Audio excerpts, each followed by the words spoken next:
This is my sundial. It's right at just a tad bit over 10 o'clock today. And my sundial is showing that it's a little over 10.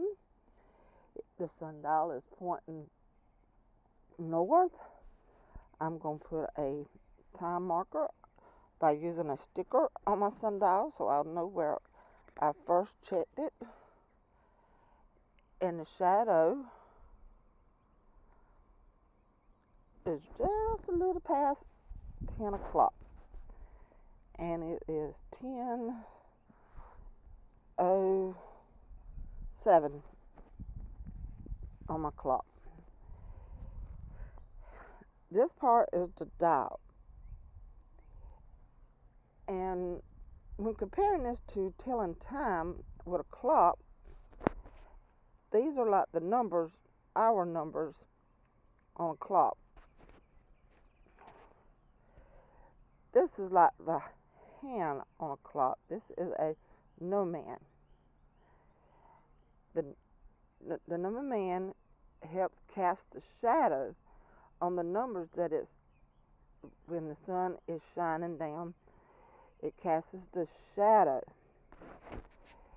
It should be at an angle where the shadow can reflect onto the number where the time is.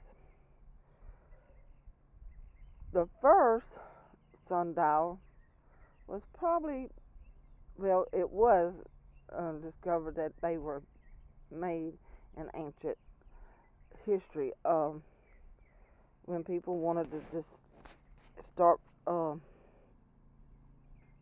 telling times to help them, just like we do today, make sure they meet up in the right place to see about what time to eat and things like that.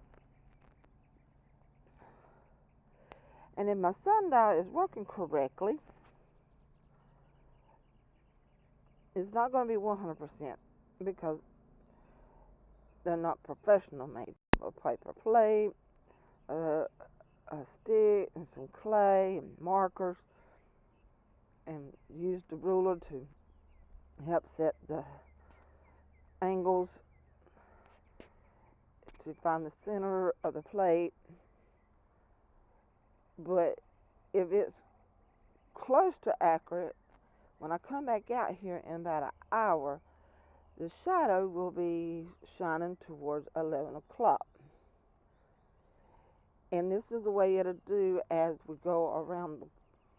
When my clock says inside says 11, then my sundial should be around 11.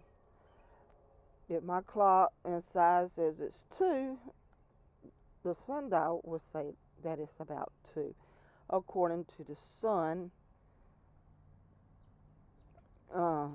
sending down the reflection to make the shadow. So I'm going to start recording right here, and I will record again when I come out to check my time, and I will try to come back out around 12 noon to make sure that it's close to noon. If done correctly and the sun stays shining, because it is partly cloudy, my sundial will tell me that it's about noon.